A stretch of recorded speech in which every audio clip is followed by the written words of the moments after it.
Hello दोस्तों, फिर से वेलकम है, फिर से स्वागत है आप सभी का हमारे इस यूट्यूब चैनल पर जिसका नाम है सीजी कंप्यूटर्स। आप देख पा रहे हैं मिडावल हिस्ट्री की क्लासेस लगातार जारी है, जहां पर दिल्ली सल्तनत का पार्ट 6 छठवां भाग लेके आए हैं आप लोगों के लिए। तो चलिए फिर चलते हैं, क्या कुछ खास है आज की क्लास में हम देखेंगे। ठीक है, चलिए। जैसा कि आप जानते हैं, हम देख पा रहे थे खिलजी वंश, और खिलजी वंश में जलालुद्दीन खिलजी की बातें हो चुकी हैं। अलाउद्दीन खिलजी की बातें जारी है अभी, और अलाउद्दीन खिलजी में हम क्या देख रहे थे, इनके अभियान की चर्चा कर रहे थे। ठीक है, क्या देख रहे थे भाई, अभियान की चर्चा कर रहे थे।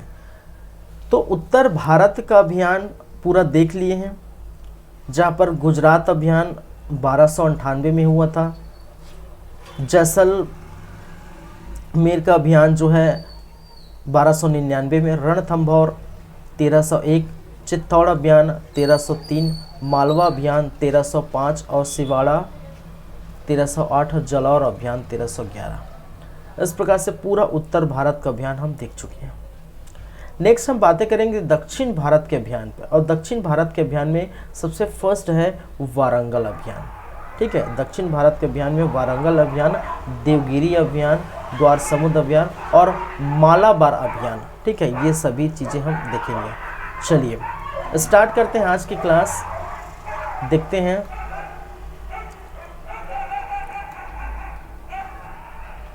अलाउद्दीन खिलजी का दक्षिण भारत अभियान।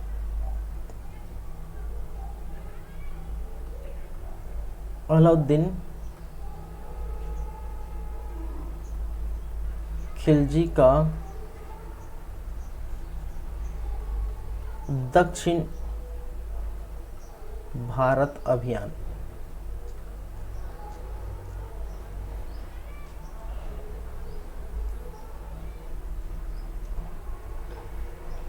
चलिए, दक्षिण भारत अभियान के अंतर्गत हम बात करेंगे सबसे फर्स्ट क्या है, आप जानते हैं देवगिरी अभियान। ठीक है, प्रथम नंबर, पहले नंबर पे हम बात करेंगे देवगिरी, देखेंगे वारंगल अभियान। पहले वारंगल अभियान। ठीक है, वारंगल अभियान।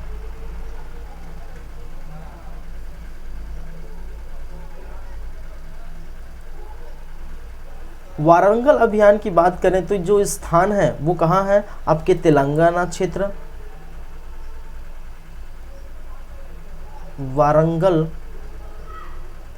तेलंगाना, और इस वारंगल तेलंगाना का जो शासक है, उस शासक का नाम है प्रताप रुद्रदेव, जो काकती वंश का था। प्रताप रुद्रदेव। ठीक है, जो किस वंश का था भाई, काकती वंश। काकती वंश का शासक प्रताप रुद्रदेव।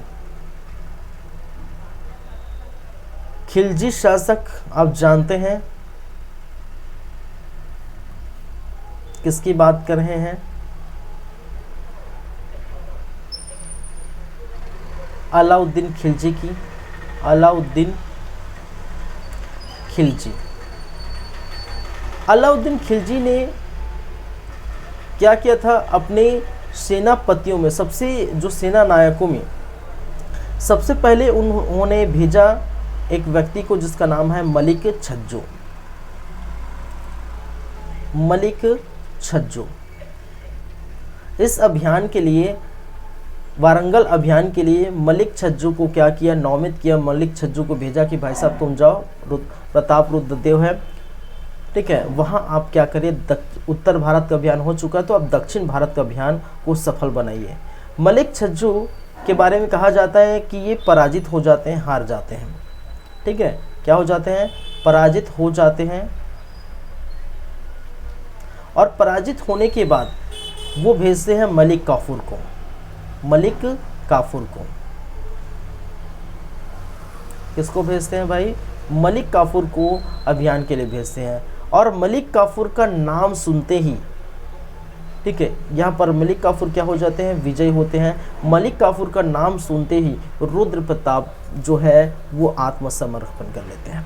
क्या कर लेते हैं, रुद्र प्रताप का क्या है, आत्मसमर्पण। ठीक है, आत्मसमर्पण। और रुद्र प्रताप का आत्मसमर्पण हो जाता है इस अलाउद्दीन खिलजी के दक्षिण भारत अभियान में वारंगल में। और मलिक काफूर को गिफ्ट दिया जाता है, मलिक काफूर को भेंट दिया जाता है। मलिक काफूर को भेंट कि लो भाई मैंने आत्मसमर्पण कर दिया, मेरी तरफ से स्वर्ण प्रतिमा लीजिए, स्वर्ण प्रतिमा लीजिए, कोहिनूर लीजिए, कोहिनूर हीरा लीजिए, कोहिनूर लीजिए, स्वर्ण प्रतिमा, कोहिनूर एवं युद्ध की सामग्री भेंट की जाती है। युद्ध की सामग्री।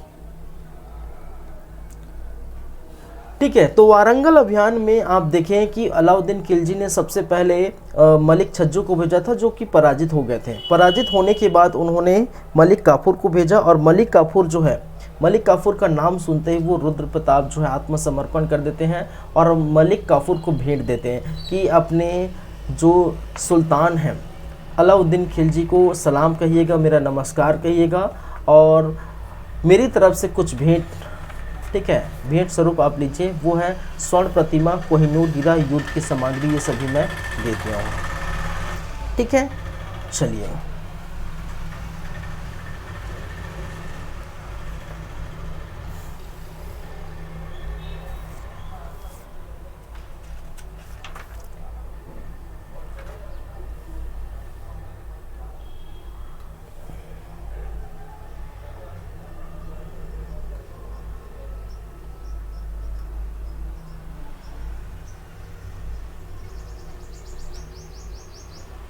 आगे चले।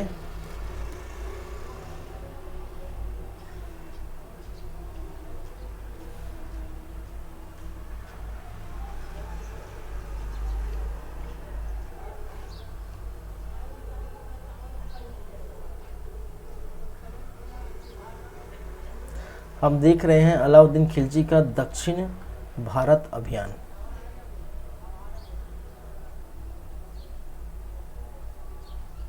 अलाउद्दीन खिलजी का दक्षिण भारत अभियान। और इस दक्षिण अभियान, भारत अभियान के अंतर्गत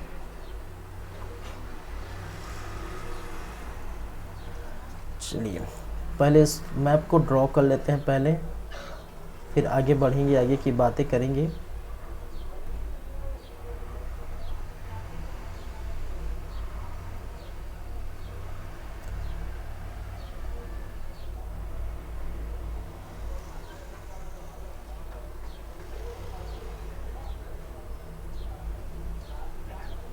चलिए हो गया।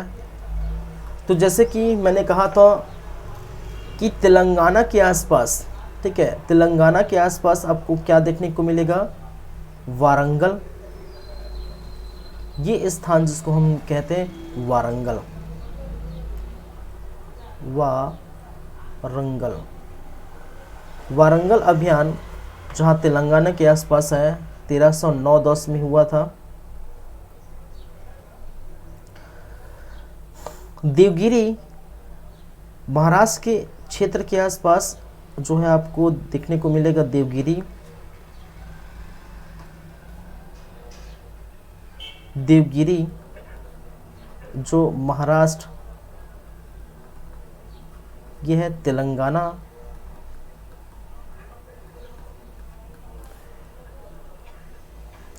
यहाँ 1307 1307, 1308 और 1313, ये 3 बार इन्होंने देवगिरी पर क्या किया, अभियान किया था। वही बात करते हैं द्वार संबंध अभियान। ठीक है, जो तमिलनाडु के क्षेत्र के आसपास है, ये क्या कहलाता है? द्वार समन। द्वार समन, जो होलसेल वंश का शासन यहाँ पर था। क्या है? होयसल। होयसल ये 1311 में ये देखने को मिला था। वहीं पर मालाबार तट, जहाँ पर आपको पांड्यों का जो है स्थान है, मालाबार या जिसे पांड्य राज बोला जाता है, पांड्य राज्य, यहाँ पर इन्होंने 1311 में इन्होंने क्या किया था? आक्रमण किया था। और दिल्ली पर बैठे कौन है भाई साहब? दिल्ली पर कौन बैठे हैं? दिल्ली पर अलाउद्दीन खिलजी।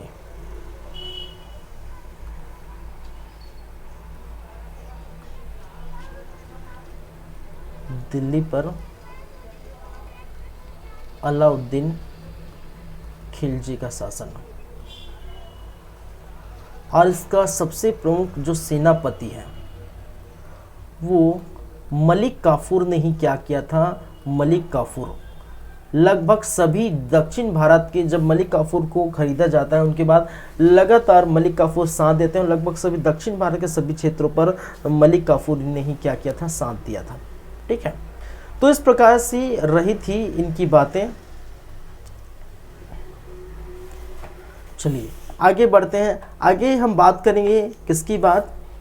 ये तो हो गए आपके दक्षिण भारत अभियान में वारंगल। दूसरे नंबर पर देवगिरी। ठीक है, दूसरे नंबर पर देवगिरी अभियान।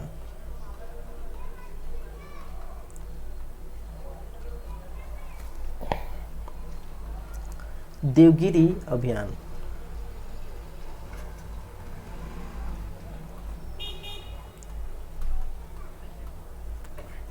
चलिए, देवगिरी अभियान के बारे में मैं आपको बता देना चाहता हूं कि एक समय था, एक वक्त था जब, कब की बात है? 1296 की बात है। ठीक है, 1296 में जब शासन व्यवस्था चल रहा था, शासन काल किसका था? वो था जलालुद्दीन खिलजी का। उसी समय उनकी मृत्यु हुई थी। हालांकि जलालुद्दीन खिलजी, और जलालुद्दीन खिलजी के समय शासनकाल ये था, जलालुद्दीन खिलजी। लेकिन आक्रमण किसने किया था? इस समय आक्रमण किसने किया था? अलाउद्दीन ने किया था। अब जानते हैं, अलाउद्दीन खिलजी ने किया था। अलाउद्दीन खिलजी जो इनका भतीजा और दामाद था, उन्होंने क्या किया था भाई साहब? आक्रमण किया था और ये कहा था कि जो भी सोना चांदी आप लूटेंगे, जो भी जेवरात लूटेंगे, आप तुरंत दिल्ली लेके आइए। लेकिन अलाउद्दीन खिलजी ये नहीं करते हैं और वो कड़ा मानिकपुर ले जाते हैं। और बाद में कड़ा मानिकपुर पर जब जलालुद्दीन खिलजी आते हैं तो उनकी हत्या करके, इसी समय 1296 में अलाउद्दीन खिलजी ने यही कड़ा मानिकपुर पर अपना राज्याभिषेक करके शासक बन जाता है। तो ये बातें हुए थे। तो इसका मतलब देवगिरी अभियान पहले भी हो चुका था 1296 में।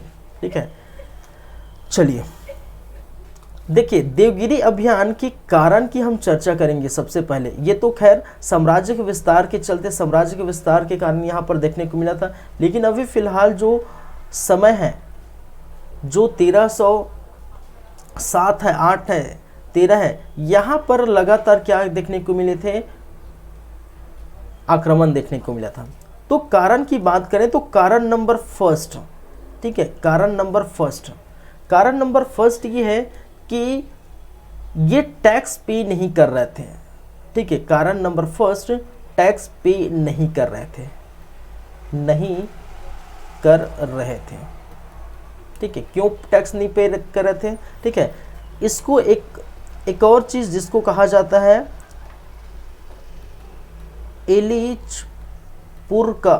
एलिचपुर की आय देने से मना कर दिया। देने से क्या किया? मना किया। देखिए क्या हुआ था, जब शासनकाल जलालुद्दीन खिलजी का था तो आक्रमण अलाउद्दीन खिलजी ने किया था। सोने चांदी जेवरात उठा के ले गए थे। लेकिन यहीं पर कहा गया था मैं आपको बाइज्जत छोड़ देता हूँ। ठीक है, मैं आपको बाइजा छोड़ देता हूँ। देखिए देवगिरी का शासक, देवगिरी शासक मैं यहाँ लिख देता हूँ, ठीक है, इससे अच्छा मैं इस तरफ लिख देता हूँ।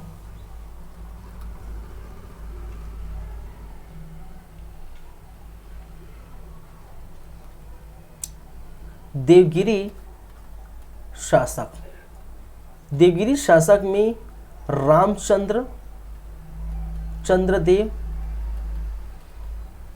और उनका पुत्र, उनके बाद जो पुत्र है, उनका पुत्र है वो कहा जाता है शंकर देव। क्या है? शंकर देव, समझेगा। देवगिरी शासक कौन थे? रामचंद्र देव। और रामचंद्र देव को पराजित किया था अलाउद्दीन खिलजी ने, ठीक है। क्या किया था? पराजित। कब की बात है? ये समय 1296 की बात है। 1296 में इन्होंने क्या किया था? पराजित किया था। और पराजित होने के बाद ये भाई साहब ने ये बात कही थी कि आप मुझे बख्श दीजिए, आप मुझे छोड़ दीजिए, मैं आपको हमेशा टैक्स पे करते रहूँगा,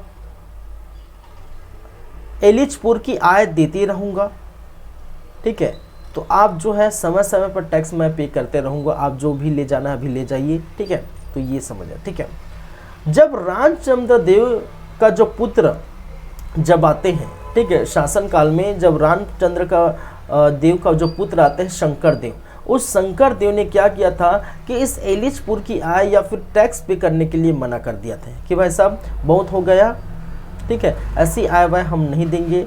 तो शंकर देव ने जब मना किया, ठीक है, तब क्या देखने को मिला? फिर से देवगिरी अभियान देखने को मिला। तो यही कारण है। कारण क्या है? कारण नंबर फर्स्ट कि टैक्स पे नहीं किया था। टैक्स का आधार बनाकर क्या किया? 1307 में टैक्स का आधार बनाकर, ठीक है, टैक्स को आधार बनाकर, टैक्स को आधार बनाकर, ठीक है, आधार बनाकर 1307 में आक्रमण किया, ठीक है। क्या किया? 1307 में यहाँ पर आक्रमण कर दिया टैक्स को आधार बनाकर, ठीक है। फिर पुनः स्टार्ट हो गया, अरे बेटा दे दो यार टैक्स, ठीक है, पुनः क्या हुआ? स्टार्ट हो गया। जब बात आती है फिर जब बात आती है 1308 1313 में फिर से इन्होंने आक्रमण किया। लेकिन देखिए यहाँ पर मैं ये भी बता दूं, कारण नंबर 2 भी मैं बता दूं, ठीक है। गुजरात अभियान आपने देखे हैं, गुजरात अभियान सबसे फर्स्ट अभियान मैंने कहा था, ठीक है, जब वो शासक बनते 96 में और 98 में गुजरात अभियान होता है। तो गुजरात अभियान के दौरान, ठीक है, शासक बघेल राजकर्ण, याद आ रहा है? शासक बघेल राजकर्ण एवं उनकी पुत्री देवल देवी, ठीक है, दोनों क्या होते हैं? दोनों देवगिरी का शरण ले लेते हैं, ठीक है। दोनों क्या लेते हैं? दोनों देवगिरी का शरण ले देते हैं, शरण ले लेते हैं। ये याद आ रहा है ना भाई? गुजरात अभियान 1298 में हमने देखा था, जहाँ पर 3 लोगों को भेजा गया था, उलुग खान, नुसरत खां, ठीक है, मोहम्मद पंगोली, इसको भेजा गया था। और यहाँ पर देखने को मिलता था कि बघेल राजकर्ण और देवल देवी भक्त के यहाँ गए थे, और उनकी जो पत्नी है कमला देवी, उनसे अलाउद्दीन खिलजी ने विवाह कर लेते थे। ये चीज़ आपको याद आ रहा होगा, ठीक है। सबसे पहले अभियान देखे थे जब उत्तर भारत के अभियान देखे थे, तो उत्तर भारत से वो दक्षिण भारत आ गया।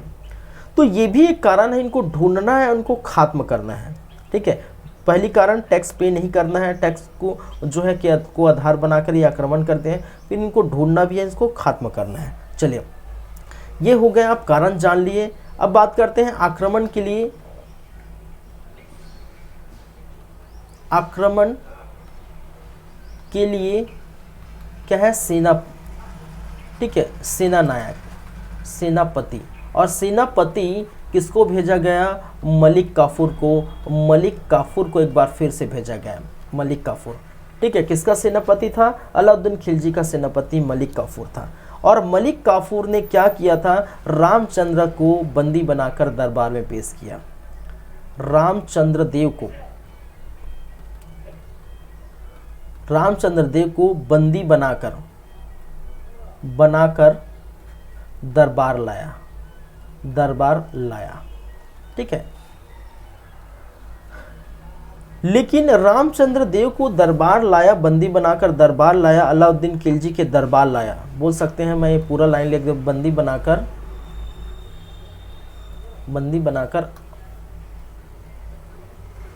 अलाउद्दीन के दरबार लाया। ठीक है, जब दरबार लाया तो रामचंद्र देव को कोई नुकसान नहीं पहुंचाया, कोई मृत्यु दंड नहीं दिया, कोई फांसी वासी नहीं चढ़ाया भाई साहब। ठीक है, रामचंद्र देव को इस प्रकार से कोई भी दंड नहीं दिया, बल्कि उनको क्या किया? ठीक है, रामचंद्र को क्या किया? रामचंद्र को उपाधि दी। रामचंद्र को क्या किया? उपाधि दी। और रामचंद्र को उपाधि दी रायन की उपाधि। किसकी उपाधि दी भाई साहब? रायन की उपाधि। और रायन का मतलब है राजाओं का राजा। ठीक है, राजाओं का राजा। ये कई बार क्वेश्चन पूछा गया है कि रामचंद्र देव को रायन की उपाधि किसने दी है।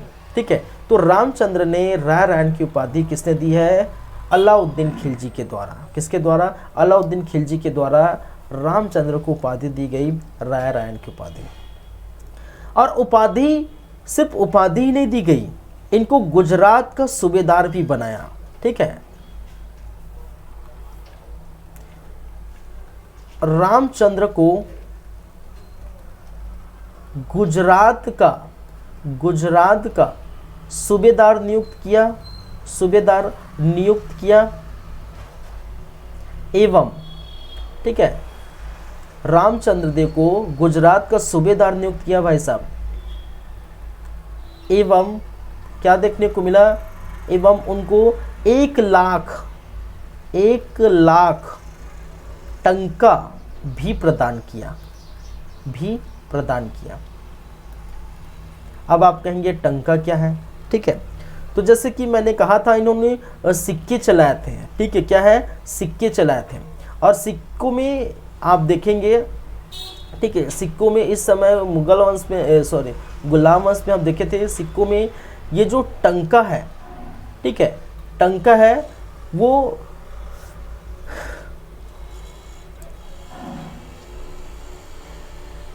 जो चांदी के सिक्के हैं, चांदी के सिक्के, उसको टंका कहा गया है। ठीक है, और जीतल एक है, जीतल,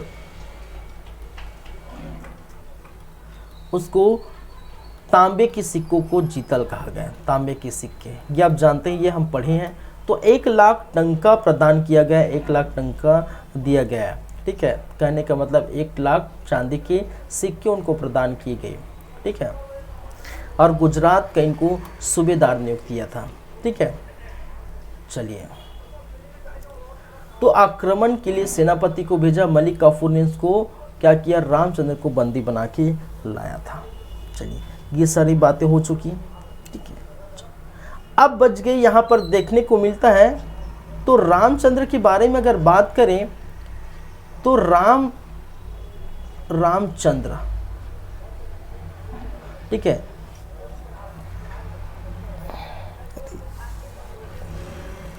रामचंद्र देव की एक क्या है? पुत्री है और एक पत्नी है, एक ही। ठीक है, रामचंद्र देव की एक पुत्री है और एक पत्नी है। उस पुत्री का जो नाम है, ठीक है, उस पुत्री का जो नाम है वो है देवल देवी। और उसकी पत्नी, ठीक है, उसकी पत्नी का नाम है झात्यापाली। इस देवल देवी का जो विवाह है, ठीक है, इस देवल देवी का विवाह है वो किससे करा देते हैं? अपने पुत्र खिज्र खां के साथ करा देते हैं। ठीक है, विवाह खिज्र खां से। और खिज्र खां कौन है? ठीक है, अलाउद्दीन के पुत्र। अलाउद्दीन के क्या थे भाई साहब? पुत्र है। तो अपने पुत्र का विवाह रामचंद्र देव की पुत्री देवल देवी से करा देते हैं। ठीक है, तो ये मंशा है भाई साहब की, ये मंशा है कि इनकी पुत्री का विवाह कराएंगे तो रामचंद्र को क्यों फांसी पर चढ़ाएं, क्यों उनको मृत्युदंड दिए, क्यों करें? ठीक है, तो इससे इन्होंने क्या किया भाई साहब, आप क्या करिए, राम जो है राय रायन की उपाधि ले लीजिए और गुजरात का सूबेदार बनकर बैठिए। यहाँ तक तो ठीक है, चलिए कोई दिक्कत नहीं। देखिए झात्यपाली की बात करें तो झात्यपाली का विवाह, ठीक है, झात्यपाली का जो विवाह है वो खुद अलाउद्दीन कर लेता है, खुद अलाउद्दीन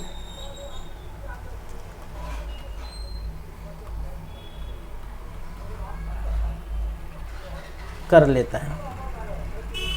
ठीक है, झात्यपाली से जो विवाह है खुद कौन कर लेता है भाई? अलाउद्दीन खुद कर लेता है। सोचिए, अलाउद्दीन खिलजी खुद कर लेता है और इनकी पुत्री का विवाह अपने पुत्र ये खिज्र खां से करा जाता है। तो किस प्रकार से रिलेशन जो है बढ़ रहा है भाई।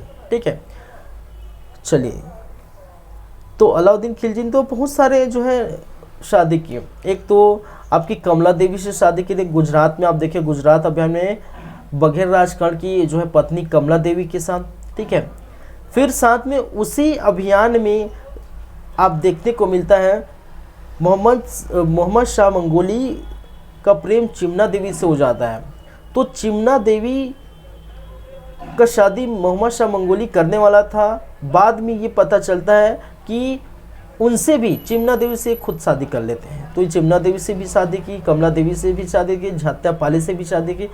ठीक है, वो पद्मावत के भी पीछे पड़ा था। अगर पद्मावत अगर जौहर नहीं करती, 1600 रानियों के साथ वो जौहर नहीं करती तो हो सकता है उनसे भी शादी कर लेंगे। ठीक है, तो भाई साहब रंगीन किस्म का व्यक्ति था जो भी है। ठीक है, चलिए, तो मलिक काफूर ने ये सारे कारनामे करे भाई साहब। ठीक है, उनको बंदी बंदी बना के हो गए। क्लियर है बातें? चलिए, तो ये हो जाता है आपका प्रॉपर क्या है, देवगिरी अभियान। तो देवगिरी अभियान इसके पहले भी हुआ था 1296 में, अब इस समय भी आप देख रहे हैं उस समय भी हुआ था। ठीक है,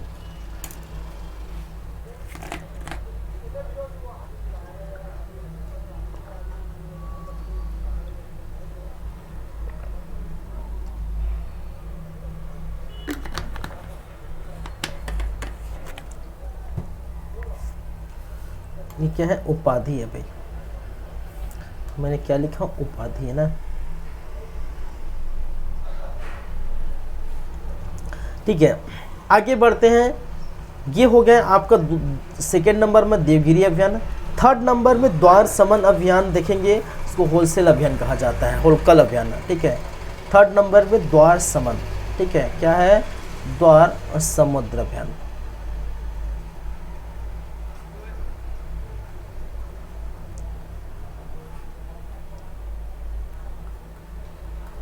होलसाय अभियान।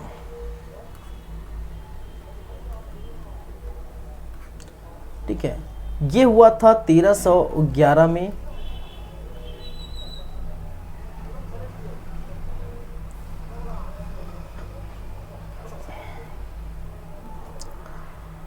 द्वार समन शासक, द्वार समुद्र शासक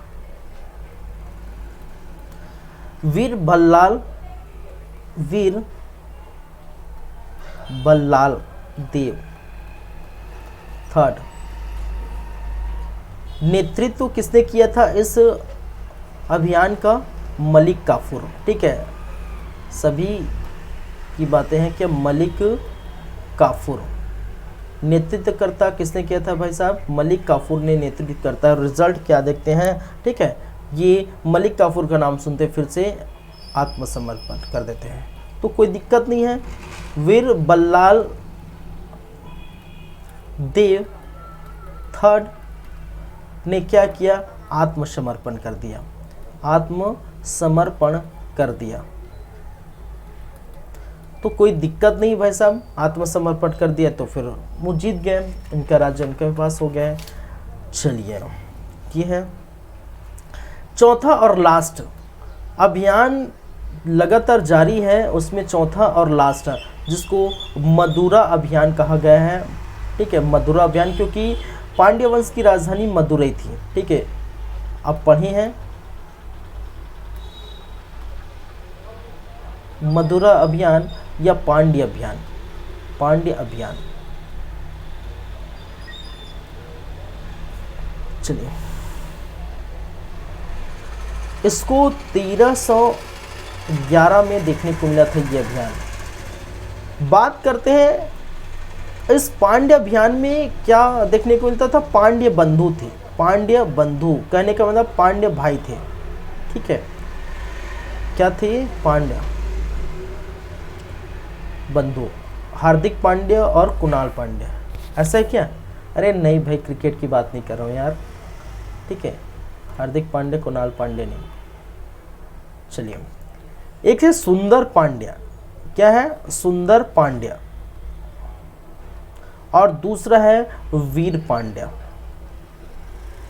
ठीक है, एक है सुंदर पांड्या, दूसरा है वीर पांड्या।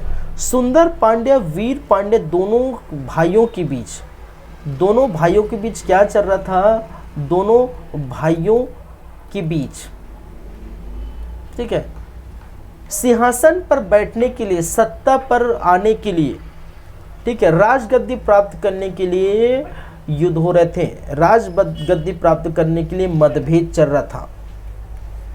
ठीक है, राजगद्दी प्राप्त करने हेतु मतभेद या युद्ध चल रहा था,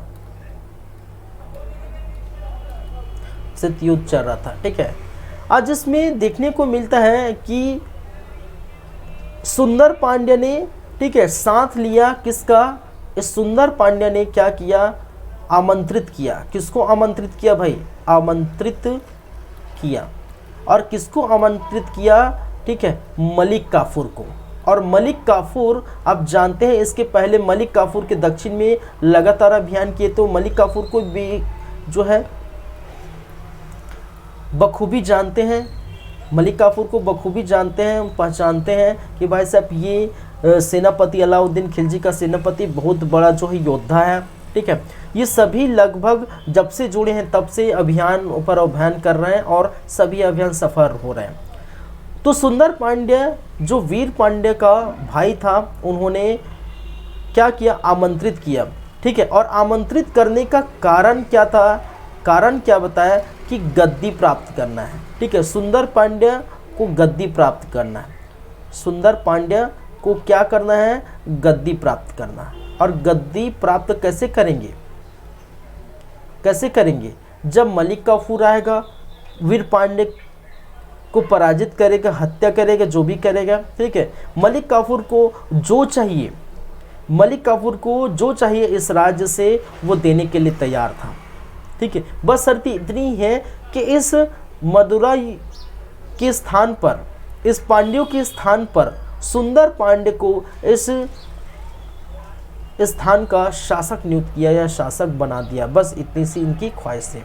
ठीक है, सुंदर पांड्य की यही ख्वाहिश है कि मलिक काफूर को बुलाया जाए, बुला के वीर पांड्य को पराजित किया जाए और मुझे सुंदर पांड्य को गद्दी में बिठाया जाए और मलिक काफूर को जो भी चाहिए वो मैं दे दूंगा।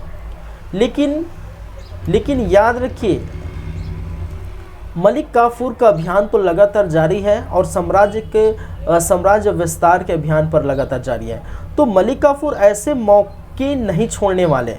ठीक है, जब दोनों भाई के बीच मतभेद चल रहा था, ठीक है, दोनों भाइयों के बीच मतभेद चल रहा था, ऐसे मौके नहीं छोड़ने वाला। मलिक काफूर ने इस मदुरा अभियान पर क्या किया, इस मदुरा अभियान के अंतर्गत मदुरा पर पांड्य स्थान पर आक्रमण कर दिया। और आक्रमण करने के बाद न सुंदर पांड्य को सिंहासन मिला, नहीं वीर पांड्य को सिंहासन मिला। इस प्रकार ये भी अभियान सफल हुए। ठीक है, चलिए मलिक काफूर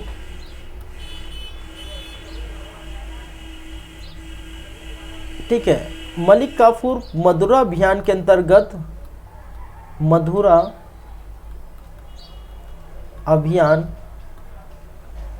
ठीक है को भी सफल बनाया, को भी क्या है सफल बनाया, बस इतने समझे, सफल बनाया। चलिए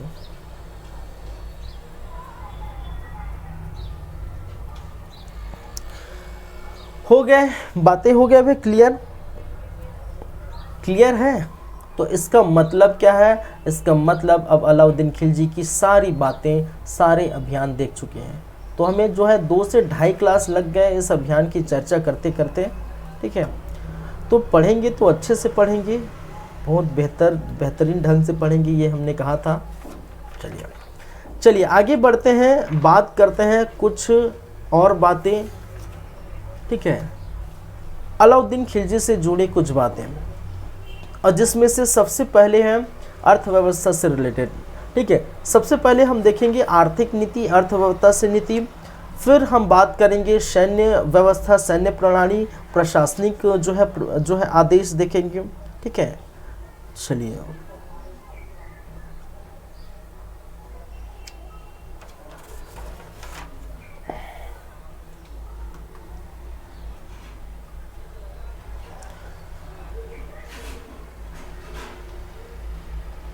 अलाउद्दीन खिलजी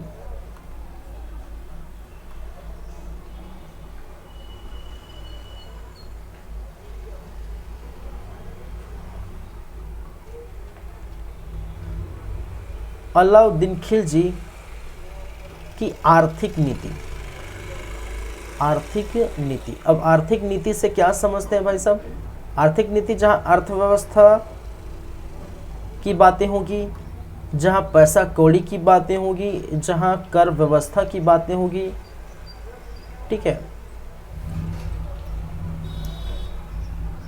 देखिए इस आर्थिक नीति, अलाउद्दीन खिलजी की आर्थिक प्रणाली, आर्थिक नीति के अंतर्गत अगर देखें तो इनकी जो जानकारी हमें प्राप्त होती है, आर्थिक नीति के जानकारी के स्रोत है, जानकारी के अगर स्रोत की बात की जाए तो एक आपको जानकारी मिलती है अमीर खुसरो की जो है कविता, अमीर खुसरो की रचना जिसको खजाइनुल फुतू कहा गया है, और दूसरा है जियाउद्दीन बर्नी की एक और रचिता रचना जिसको तारिक ए फिरोज शाही कहा गया है, ठीक है।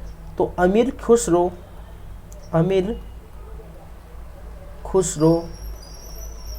ठीक है, और अमीर खुसरो की रचना खजाइनुल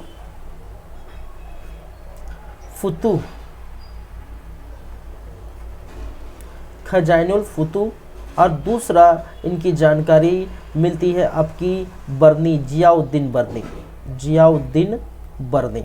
ये बर्नी बलबन के समय भी था भाई, ठीक है, बर्नी जो है बलबन के समय भी था, जहाँ पर हमने देखे थे बलबन के बारे में बहुत सारी बातें की थी, बलबन की कथन इन्होंने ही सुनाए थे। चलिए सॉरी, बलबन ही लिख दिया, बर्नी है, बलबन का नाम लेते ही बलबन ही लिख दिया, जियाउद्दीन बर्नी। और जियाउद्दीन बर्नी का जो है तारिक ए फिरोज शाही, और तारिक ए फिरोज शाही में जियाउद्दीन बर्नी ने क्या जो है इनकी जानकारी के स्रोत जो अलाउद्दीन खिलजी की आर्थिक नीति की जानकारी का स्रोत देखने को मिला है। चलिए इस तारिक ए फिरोज शाही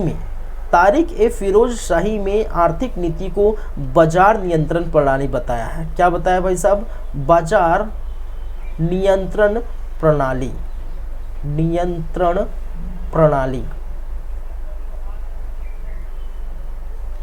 ठीक है। मैंने क्या कहा कि जियाउद्दीन बर्नी ने क्या कहा है कि अपने रचना तारिक ए फिरोज शाही में क्या किया है अलाउद्दीन खिलजी की आर्थिक नीति को बाजार नियंत्रण प्रणाली बताया है। ठीक है, और ये बाजार नियंत्रण प्रणाली क्या है समझिएगा।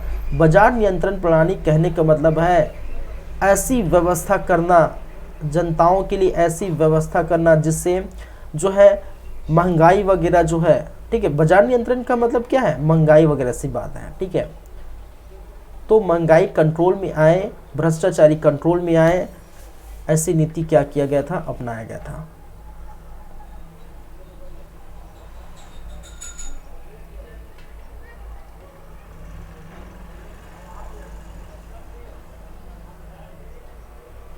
चलिए, ठीक है, इसमें अगर सबसे पहले बात करें बाजार नियंत्रण प्रणाली के अंतर्गत, ठीक है, तो कीमत का निर्धारण भाई साहब ने कर दिया था। ठीक है, किसका, कीमत का निर्धारण। ठीक है, क्या है, कीमत का निर्धारण। और कीमत का निर्धारण किस प्रकार से किया था, वो किया था एमआरपी लगाकर, एमआरपी। ठीक है, क्या है, एमआरपी, मिनिमम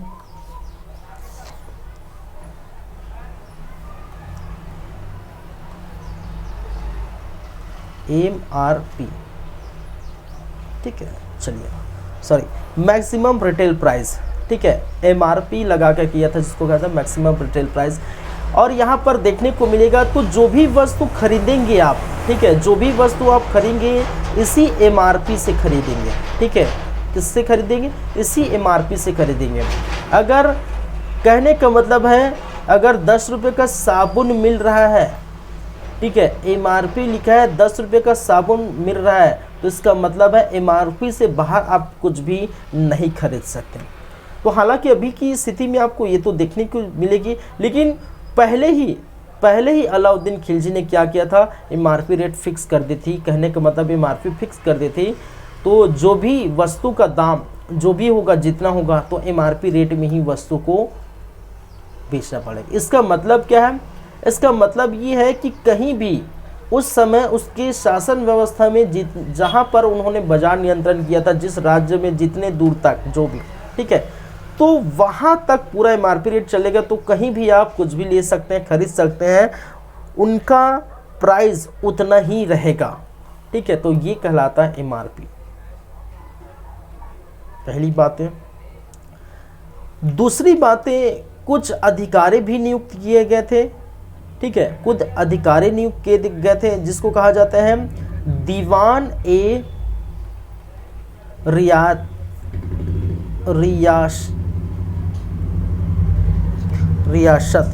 ठीक है, दीवान ए रियासत।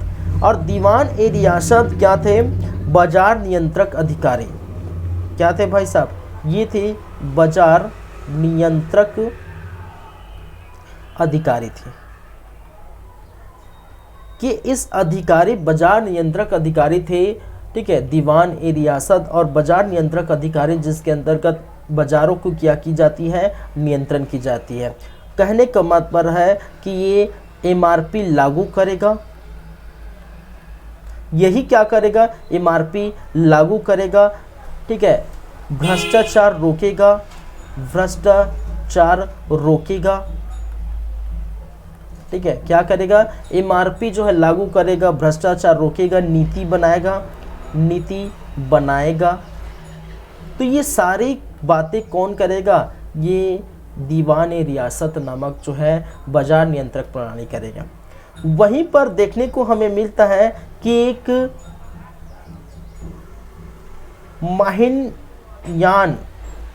माहिनयान कहने का मतलब है गुप्तचर की नियुक्त किया गया था, जो क्या करेगा, बाजार घूम कर, बाजार क्या करेगा वैसा, बाजार घूम कर भ्रष्टाचार का पता करेगा। बाजार घूम कर क्या करेगा, भ्रष्टाचार या जो है धोखाधड़ी, भ्रष्टाचार, मिलावटी जो भी चीज़ें हैं, ठीक है, भ्रष्टाचार, धोखाधड़ी, मिलावटी का पता लगाएगा। क्या है, पता लगाएगा। तो गुप्तचर का यही काम रहता है ना भाई कि जाकर जो है क्राइम मास्टर गोगी की तरफ क्या करेंगे, जाएगा और जाकर क्या है वो ढूंढेगा, ठीक है, कि कौन भ्रष्ट कर रहा है, कौन मिलावटी सामान मिला रहा है, कौन क्या कर रहे हैं, जो भी है। चलिए, लोगों के लिए, जनता के लिए एक और कार्य किया गया था और उसका नाम है, ठीक है, सराय ए उदल, सराय ए अदल,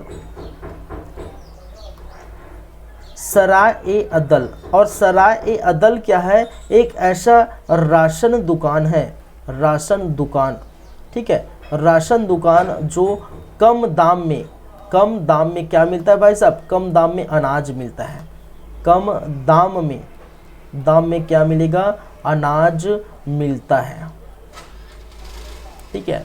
तो सराय ए अदल एक प्रकार का क्या है, राशन दुकान है जहां पर कम दाम में अनाज मिलता है।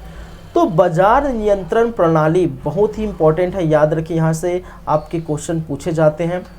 तो बाजार नियंत्रण प्रणाली सर्वप्रथम किसने किया था, वो याद रखिए अलाउद्दीन खिलजी ने, जहां पर एमआरपी रेट फिक्स की थी, मैक्सिमम रिटेल प्राइस फिक्स किया था, दीवान रियासत बाजार नियंत्रण अधिकारी नियुक्त किया था, जहां पर एमआरपी रेट फिक्स करेगा, भ्रष्टाचार कौन है, ठीक है, उनको क्या दंड देना है, राजा को पूरी डिटेल ये देगा, रोकेगा, नीति बनाएगा। और महिनांग जो गुप्तचर है वो बाजार में घूम कर भ्रष्टाचार कौन कर रहा है इसका पता लगाएगा और पूरा इन्फॉर्मेशन किसको देगा, ये जो इन्फॉर्मेशन किसको देगा, महिलांग गुप्तचर है, कहा जाता है किसके अधीन कार्य करेगा, ये अधिकारी के अधीन कार्य करेगा, ठीक है, इन्फॉर्मेशन एक्सचेंज करेगा, इन्फॉर्मेशन क्या करेगा, एक्सचेंज, ठीक है, इंफॉर्मेशन इनको देंगे।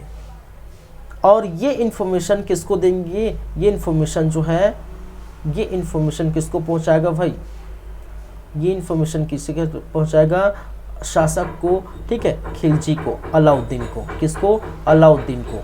तो इस प्रकार से ये चीजें आपको देखने को मिलती है।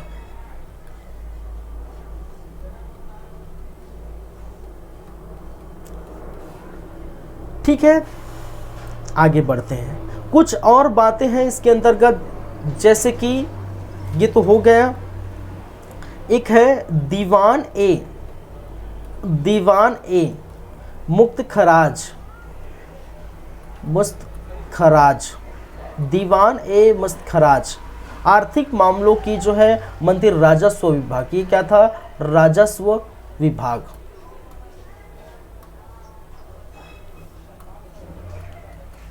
राजस्व विभाग देखने को मिला, राजस्व विभाग था, पहली बातें।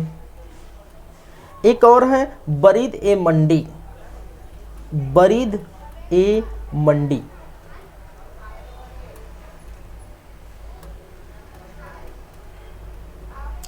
और बरीद ए मंडी कौन है भाई, बरीद ए मंडी बाजार निरीक्षक थे, क्या थे, निरीक्षक। वहीं पर शहना ए मंडी बाजार अधीक्षक क्या थे, बाजार अधीक्षक। चलिए, तो ये सभी तो हो गए हैं, ठीक है, लगभग चीजें हो देखने के लिए। इनके जो 3 प्रकार के बाजारों का क्या किया गया है वो वर्णन देखने को मिला है। 3 प्रकार के क्या थे, बाजार थे जिनका नियंत्रण किया गया था। 3 प्रकार के बाजार का उल्लेख देखने को मिला है इनके जो है किसमें, अमीर खुसरो के खाजन फुतू में और जियाउद्दीन बर्नी के तारीखी फिरोज शाही में 3 प्रकार के जो है बाजारों का वर्णन देखने को मिला है। एक है आपके खदानों का क्या होता था, फिर वस्त्रों का होता था, बाजार लगते थे, फिर घोड़ों गुलामों का बाजार, घोड़ों गुलाम पशुओं का, घोड़ों गुलाम पशु, देखिए पशुओं का, तो गुलाम भी बेचे जाते थे, पशु भी बेचा जाता है, घोड़े भी बेचे जाते हैं, ठीक है। क्या है, खाद्यान्नों का, वस्त्रों का, ठीक है, किसका, खाद्यान्न, मैंने क्या कहा, खाद्यान्न लिखा गया, खाद्यान्न, खाद्यान्नों का, ठीक है, खाद्यान्नों, वस्त्रों, खाद्यान्न खाने पीने के सामान, तेल फूल जो भी आप जो है यूज़ करते हैं, ठीक है, खाद्यान्नों को, वस्त्रों का और घोड़ों गुलाम पशुओं का 3 प्रकार के ये बाजार लगते थे, ठीक है, इस समय। और इसी बाजार का नियंत्रण करना ही क्या कहलाता है, बाजार नियंत्रण प्रणाली के अंतर्गत रखा गया है, ठीक है। चलिए, तो समझ में आ गए चीज़ें। अलाउद्दीन खिलजी की आर्थिक नीति के अंतर्गत अमीर खुसरो और जियाउद्दीन बर्नी के इन किताबों में, इन रचना में ये सारी बातें मिलती है। बाजार नियंत्रण प्रणाली, जहाँ पर एमआरपी फिक्स की गई थी, दीवान रियासतनामा अधिकारी नियुक्त किया गया था, भ्रष्टाचार रोकने के लिए महिला गुप्तचर नियुक्त किया गया था जो भ्रष्टाचार का पता लगाएंगे। राशन दुकान में कम दामों में जो है अनाज मिलता था। सराय उदल नामक जो है क्या किया गया था, राशन दुकान खोले गए थे। दीवान मुक्त खाज राजस्व विभाग थे। बरीद मंडी बाजार निरीक्षक थे।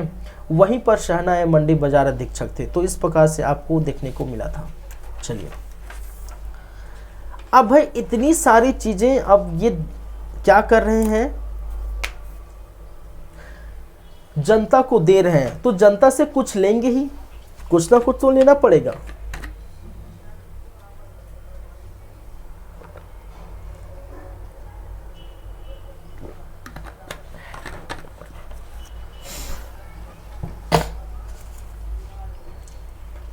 समझे, इतनी सारी चीजें जनताओं के लिए कर रहे हैं तो जनता को कुछ देना है, ठीक है, सारी जनता से कुछ लेना है। तो क्या लेंगे, अरे भाई साहब टैक्स या कर लेंगे, ठीक है। जब आर्थिक नीति की बात करें और टैक्स या कर की बात ना करें तो फिर तो ये जुल्म है भाई साहब। क्या है, जुल्म है। देखिए, टैक्स या कर की बात करें तो यहाँ पर खराज नामक टैक्स लिया जाता है, खराज। और खराज क्या है, उत्पादन का 50%, उत्पादन का 50% राजस्व आपको देना है, ठीक है। खराज क्या है, एक टैक्स है जो उत्पादन का क्या है 50%। पहली बातें। दूसरी बातें, खुश,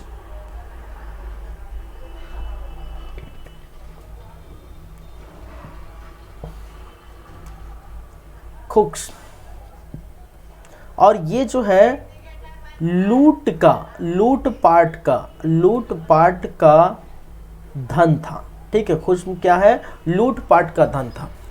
कहने का मतलब है जैसे आक्रमण करने जाते हैं, अभियान करने जाते हैं, वहाँ के जो राजा वहाँ के शासक को पराजित करते हैं, तो वहाँ से जो सोना चांदी लूटे हैं वो धन है। उस सोना चांदी लूटे धन को भी क्या किया जाता है, डिवाइड किया जाता है, जिसमें से लूटपाट के धन का जो हिस्सा होगा वो 2 तरीके से बटेंगे। एक हिस्सा राजा को जाएगा, कहने का मतलब राज्य को जाएगा, ठीक है, एक हिस्सा राज्य को जाएगा और दूसरा हिस्सा सेना को जाएगा, ठीक है। सेना को इसलिए क्योंकि सैन्य व्यवस्था को भी सुदृढ़ बनाना। अगर इतना सारा जो अभियान कर रहे हैं तो सेना के लिए भी कुछ करना फर्ज है, तो राज्य के लिए जाएगा, उसका सेना के लिए जाएगा, ठीक है। लूटपाट का धन राज्य के लिए और सेना के लिए। राज्य के लिए की बात करें तो धन का 4/5 भाग, ठीक है, मतलब 5वें में चौथे बार, ठीक है, 4/5, ठीक है, 4/5 भाग किसको जाएगा, राज्य। और बचा कितना भाई, बचा कितना, ये कितना भाग है, 4/, और बच गया कितना, 1/5 ही बचा ना। अरे इतना ही बचता है कि नहीं बचता, बचता है ना, बचता है ना, ठीक है। 4/5 भाग और उसमें बच गए 1/5 भाग, उसी 1/5 भाग सेना को देगा, ठीक है। ये क्या था, लूटपाट का धन, जो एक प्रकार का टैक्स कर के रूप में मान सकते हैं। तीसरे नंबर पर हम बात करें तो तीसरे नंबर 2 नवीन कर और जोड़े गए थे। ये तो कर थे, फिर मैं इस प्रकार लिख देता हूं इधर,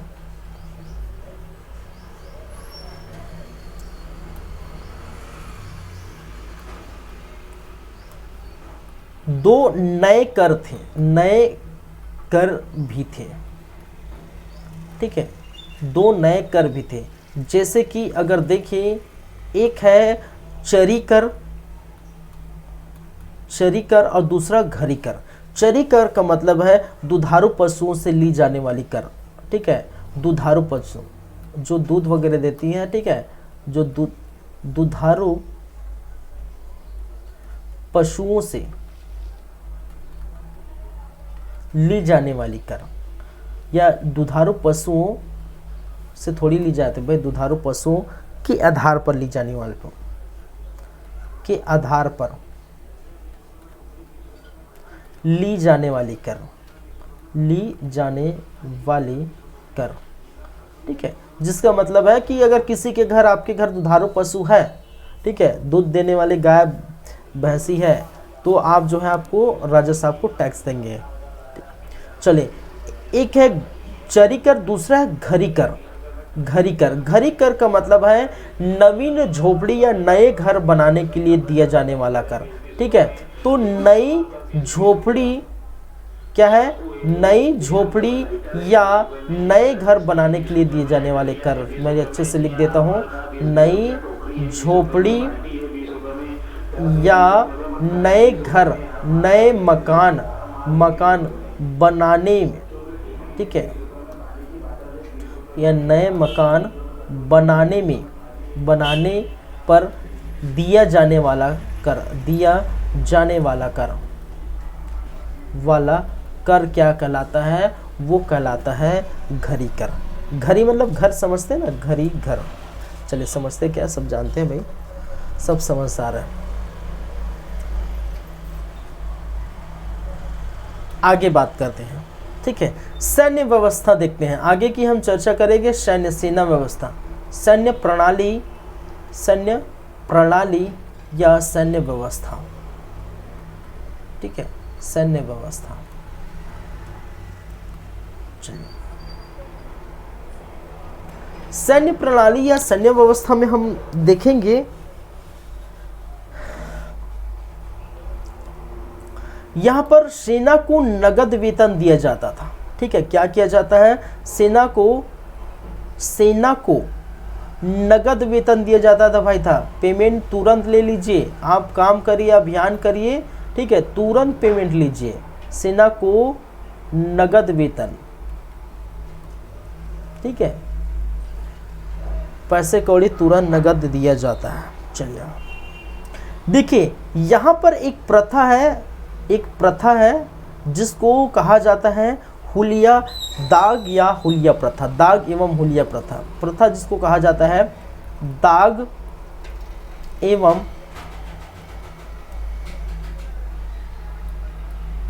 हुलिया प्रथा।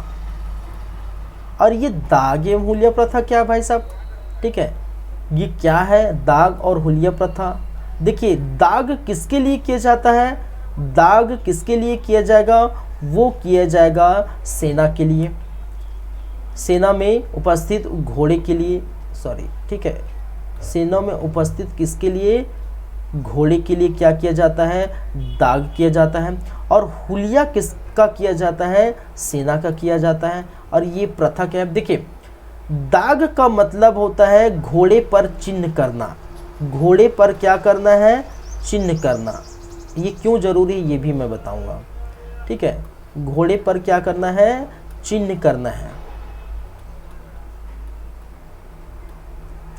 हुलिया, सेना का हुलिया बदलना, सेना का वेशभूषा या, ठीक है, बोल सकते हैं वेशभूषा या कपड़ा बदलना।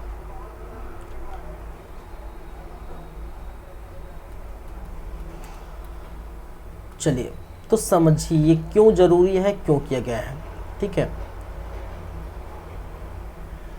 देखिए, होता क्या था उस समय, जो घोड़े हैं, ठीक है, वो जो घोड़े हैं उस समय के, अलाउद्दीन खिलजी के समय के और उस समय के जो घोड़े हैं, वो कहा जाता है कि जो है तुर्क अरबी नस्ल के घोड़े हैं, ठीक है, तुर्की अरबी नस्ल समझेगा, तुर्की अरबी नस्ल के क्या थे, घोड़े थे। और ये जो है शाही घोड़े थे, तुर्की अरबी नस्ल के शाही घोड़े थे। और इस घोड़ों का क्या हो जाता है भाई साहब, सॉरी, इस घोड़ों का उस समय चोरी हो जाता था। ठीक है, घोड़े क्या की जाती है, चोरी की जाती है। ठीक है, शाही नस्ल के घोड़े थे, तुर्की अरबी नस्ल के घोड़े थे, और घोड़े की लगातार चोरी होती थी। ठीक है, और इसी चोरी को पहचानने के लिए, पहली बात तो ठीक है, इसी चोरी को पहचानने के लिए, अपने घोड़े को पहचानने के लिए अलाउद्दीन खिलजी ने एक प्रथा स्थापित की थी, एक जो है नियम बनाया था, प्रथा बनाया था, या फिर बोल सकते हैं, ठीक है, ये प्रथा स्टार्ट किया था जिसको घोड़े पर चिन्ह लगाना कहते हैं, जिसको दाग कहते हैं। ठीक है, जैसे कि दाग कहते हैं मार्क, एक प्रकार के चिन्ह मतलब मार्क। ठीक है, क्या करना, मार्क करना है। क्या करना है, मार्क करना है। समझ रहे मैं क्या बोल रहा हूँ, समझ रहे ना भाई, मार्क करना है मतलब घोड़े की जो पीठ है कहीं पर एक कोई चिन्ह लगा देना है।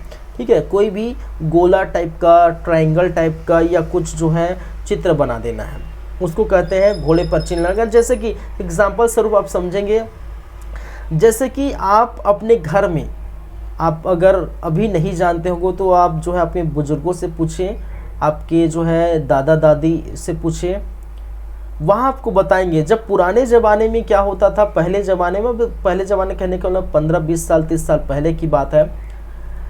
अभी भी कई जगह करते हैं, जैसे अगर कोई बर्तन लेते हैं, ठीक है, जैसे कोई बर्तन लिया जाता है दुकान से खरीद कर, या बर्तन जैसे कोई गिलास लिया जाता है, थाली या जो है गिलास लिया जाता है बर्तन में। ठीक है, बर्तन में क्या है, थाली लिया जाता है, गिलास लिया जाता है, दुकान से खरीदते हैं ना भाई थाली गिलास। तो उसमें क्या कराते हैं, ठीक है, जिसको भेंट दे रहे हैं या अपने घर के लिए भी जब जो है लेते हैं तो क्या कराते हैं, वहाँ नाम लिख देते हैं, सोनू मोनू गोलू जो भी है। ठीक है, नाम लिख देते हैं सोनू मोनू गोलू जो है थाली के पीछे या फिर गिलास के नीचे। तो इससे क्या है, इससे पता चल जाता है भाई से भी गुम भी जाए ना, या कहीं खो भी जाए, होता है ना, पड़ोसी को सब्जी दे दिए, पड़ोसी को कुछ दे दिए, कटोरी में सब्जी दे दिए, ठीक है, पड़ोसी लौटाया ही नहीं, अब बाद में पता चलती है अरे यार ये तो ठीक है सुनीता का, अनीता का, जिसका वहाँ का फैमिली का वो कटोरी है। ठीक है, तो ये पता चल जाता है इससे। और कई जगह अभी जो है ट्रेन में देखने को मिलता है कि कई जगह ये जो गिलास है, गिलास के पीछे नील पेंट लगा देते हैं। आप देखेंगे नील पेंट लगा देते हैं, ऐसे क्रॉस कर देते हैं, ऐसे चिन्ह का निशान लगा देते हैं, मतलब कुछ ना कुछ जो है आप चिन्ह लगा देते हैं ताकि थाली गिलास कटोरी घूमे ना। ठीक है, तो इस प्रकार की कुछ चीज़ें घर में भी देखने को मिलती हैं। वही चीज़ें भाई साहब किसने किया था, अलाउद्दीन खिलजी ने किया था कि घोड़े पर एक ठप्पा लगा दिया था, एक चिन्ह लगा दिया था, मार्क लगा दिया था। ठीक है, क्योंकि घोड़े की जो है चोरी लगातार देखने को मिलती है, और एक प्रकार के शाही घोड़े थे, अरबी नस्ल के घोड़े थे, और जो बहुत ही रेयर मिलते थे और बहुत ज़्यादा तेज़ दौड़ते थे, बहुत तेज़ भागते थे, आक्रमण जो है कारी थे, और साथ ही साथ ये युद्ध में बहुत ज़्यादा काम आते थे। तो ये किया गया था, इसको कहते हैं दाग। अब आपको समझ में आया होगा। ठीक है, चलिए ये चीज़ें, दूसरी बातें हैं सेना का वेशभूषा या कपड़ा बदलना। ठीक है, सेना का वेशभूषा कपड़ा बदलने की क्या ज़रूरत है भाई, उसी को इसी पकड़ा नहीं। तो एक होता है ना, जैसे अगर कोई व्यक्ति ठीक है काले सूट में आ रहा होगा, ठीक है, अगर कोई व्यक्ति ठीक है काले कपड़े में, पूरा कोट टाइप का काले कपड़े में जो है पहन के आ रहा है, इसका मतलब आप जानेंगे अरे भाई साहब ये वकील होगा। ठीक है, अगर कोई व्यक्ति सफ़ेद कपड़े में, ठीक है, उनका वेशभूषा एक रहता है आ रहा, तो वो बोलेंगे अरे यार ये डॉक्टर होगा। ठीक है, तो डॉक्टर का वेशभूषा, वकीलों का वेशभूषा, ठीक है, अलग अलग आप ऑफिस में जाएंगे, ठीक है, ऑफिस का ड्रेस अलग होता है, आप पहचान लेंगे अरे ये शिशु मंदिर की जो स्टूडेंट हैं आ रहे हैं, जानते हैं ना कि ये कपड़ा अरे शिशु मंदिर के स्टूडेंट के कपड़ा है। ठीक है, ये जो है इस जो है कॉलेज के स्टूडेंट के कपड़े हैं। तो ये आप जान सकते हैं कि ये कॉलेज का स्टूडेंट है, उनके कपड़े को, वेशभूषा को आप देख के ये पहचान सकते हैं। तो उसी प्रकार अलाउद्दीन खिलजी ने क्या किया था कि सेना को एक वेशभूषा दिया था, एक कपड़ा दिया था, ठीक है, और उनको अगर आप हमेशा ये पहनिए, ठीक है, हुलिया चेंज किया था कि वेशभूषा कपड़ा उनको जो है हुलिया चेंज किया था। और इनका कारण क्या था भाई, इनका कारण क्या था कि ऐसा, अरे ऐसी नॉर्मल कपड़े पहनते जैसा कोई भी कैसा भी पहनते वो चल जाता ना। कारण क्या था, कारण ये था कि जो है आक्रमण के समय दुश्मनों को पहचानना, आक्रमण के समय अपने और दुश्मन सेना, अपने और दुश्मन सेना को क्या करना है, पहचानना है। अरे भाई पहचानेंगे, जब कपड़ा देख लेंगे कि ये अपना सेना है तो उसको क्या करेंगे, ठीक है। अब इतने भीड़ में इतने सारे जो है लोग हैं, युद्ध चल रहे हैं, मार काट रहे हैं, जब कपड़ा देखेंगे तो अपने अपने को नहीं मारेंगे, सही बात है ना। तो इसी कारण आक्रमण के समय, युद्ध के समय, ठीक है, आक्रमण या युद्ध के समय अब क्या करें, क्या होता है, आक्रमण युद्ध के समय अपने और दुश्मन की सेना को पहचानने के लिए ये हुलिया बदला गया, किसका, सेना का। और यही दोनों क्या कहलाता है, दाग एवं हुलिया प्रथा। दाग मतलब घोड़े पर चिन्ह लगाना, घोड़े पर दाग करना, घोड़े पर मार्क करना, ठीक है, वो दाग कहलाता है। और हुलिया का मतलब है सेना की वेशभूषा में परिवर्तन करना, कि अपने सेना को पहचानना। तो अलाउद्दीन खिलजी अगर दूर से भी दिखेगा, अरे मेरा सेना है, ठीक है, कई कोस दूर से वो देख लेगा कि ये भाई साहब मेरा सेना है या मेरा घोड़ा है, ठीक है। तो ये चीज़ें आपको देखने को मिलती हैं, ठीक है। तो यही कहलाता है दाग एवं हुलिया प्रथा। समझ गए मेरी बातें, जाहिर सी बात है समझ गए होंगे, ठीक है। आगे बढ़ते हैं, आगे की कहानी हम बात करते हैं। कुछ प्रशासनिक जो है आदेश जारी किए थे, ठीक है, अलाउद्दीन खिलजी के प्रशासनिक आदेश, अलाउद्दीन खिलजी के प्रशासनिक कुछ आदेश जारी इन्होंने किए थे भाई साहब ने, ठीक है।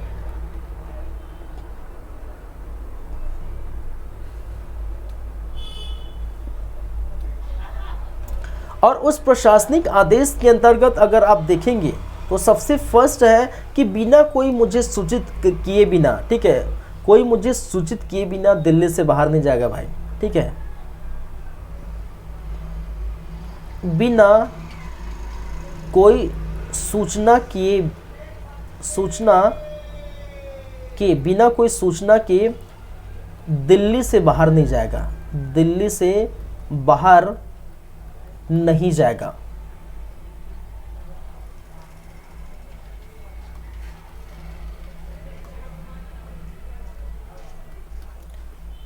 नहीं जाएगा,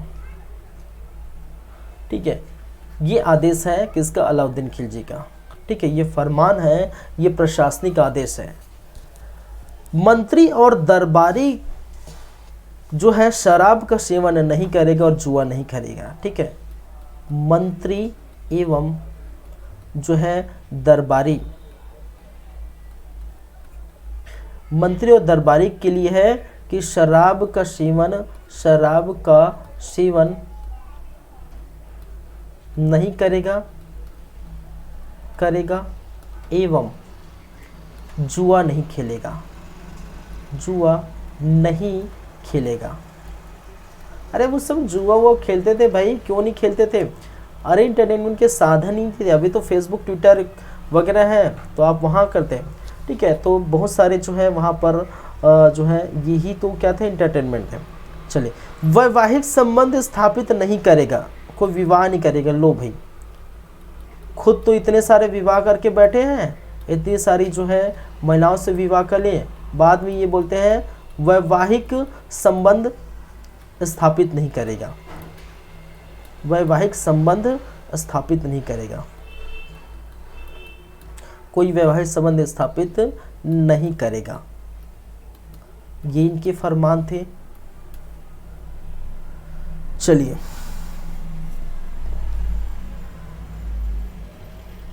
ठीक है, यहाँ पर मंत्रियों एवं दरबारियों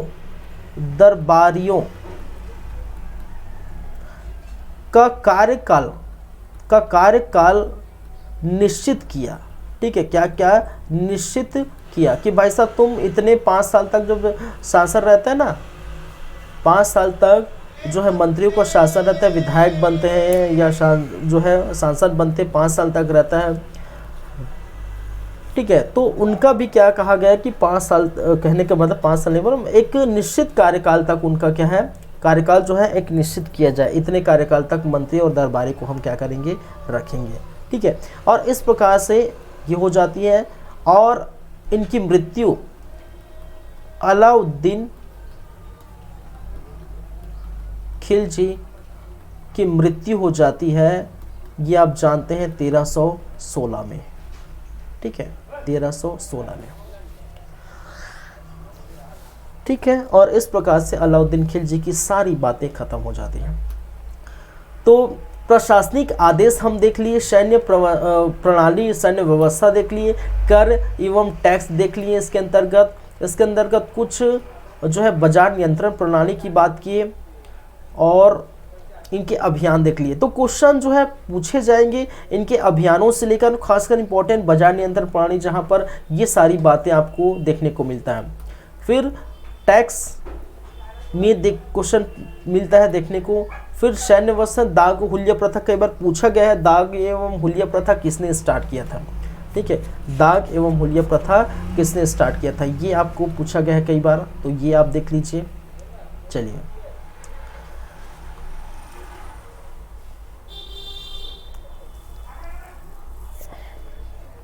ज़्यादा कुछ खास नहीं है। देखिए, यहाँ पर अलाउद्दीन खिलजी की बात करें, अलाउद्दीन खिलजी, और अलाउद्दीन खिलजी की मैंने कहा मृत्यु सबका तय है भाई, तो इनका भी मृत्यु है 1316 में इनकी हो जाती है मृत्यु। ठीक है, इनकी हो जाती है मृत्यु। मृत्यु के बाद जो नेक्स्ट शासक होंगे, अगला शासक की बात की जाए तो अगला शासक जो बनते हैं वो कुछ समय के लिए बनते हैं, ज़्यादा कुछ इनके जो है कुतुबुद्दीन मुबारक शाह खिलजी जो 16 से 20 तक, ठीक है, 1316 से 20 तक रहते हैं। और ज़्यादा इनके बारे में इतिहासकारों ने कुछ भी नहीं बताया है, कुछ भी नहीं कहा है। ठीक है, इनके बाद जो बनते हैं, इनके बाद जो बनते हैं वो है खुसरो शाह। क्या है? खुसरो शाह।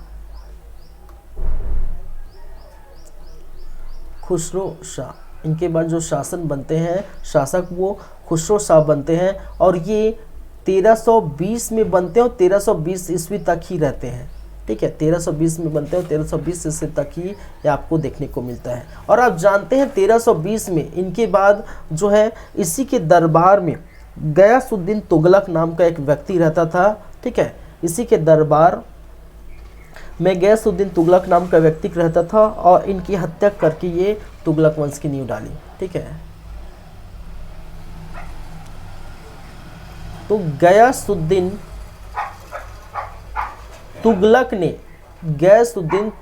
ने तुगलक वंश की, ठीक है, गयासुद्दीन तुगलक ने क्या किया था? खुसरो शाह की हत्या कर, ठीक है, मैंने क्या कहा?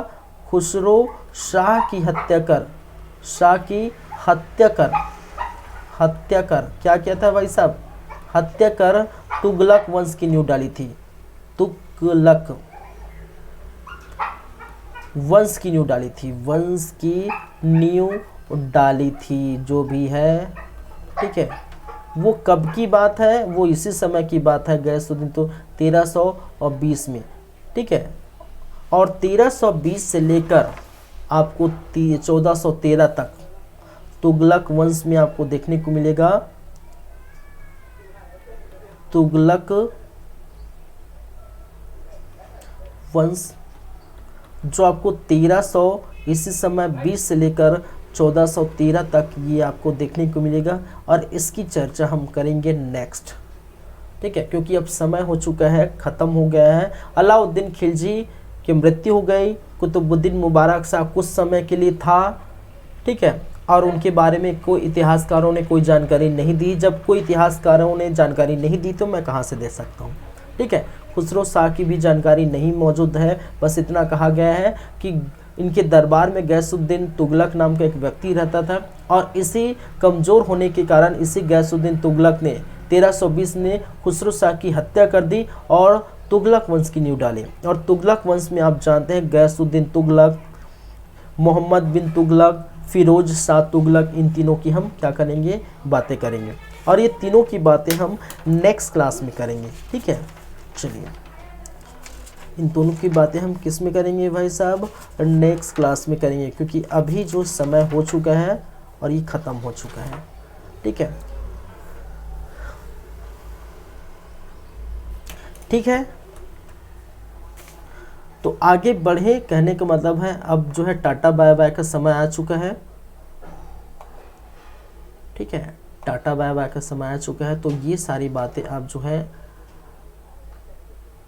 ये देखिए खिलजी वंश खत्म हो गया। ठीक है, ज़्यादा कुछ खास नहीं था। कुतुबुद्दीन के बारे में बात कर रहा हूँ, खास तो बहुत था भाई, कुतुबुद्दीन मुबारक और खुसरो में ज़्यादा कुछ खास नहीं है। चलिए ठीक है, thank you class, thank you guys, मिलते हैं नेक्स्ट टाइम। हम दिल्ली सल्तनत के पार्ट 7 में पार्ट 7वें भाग में हम देखेंगे तुगलक वंश। तो पढ़िए और अच्छे से रहिए। चलिए ठीक है, थैंक यू। हमारे इस चैनल को जो है सीजी कंप्यूटर्स चैनल को लाइक करिए, सब्सक्राइब करिए, याद रखिए और शेयर करिए अपने दोस्तों को। चलिए thank you class, thank you guys, मिलते हैं नेक्स्ट टाइम। तब तक के लिए शब खैर, bye, good bye, thank you.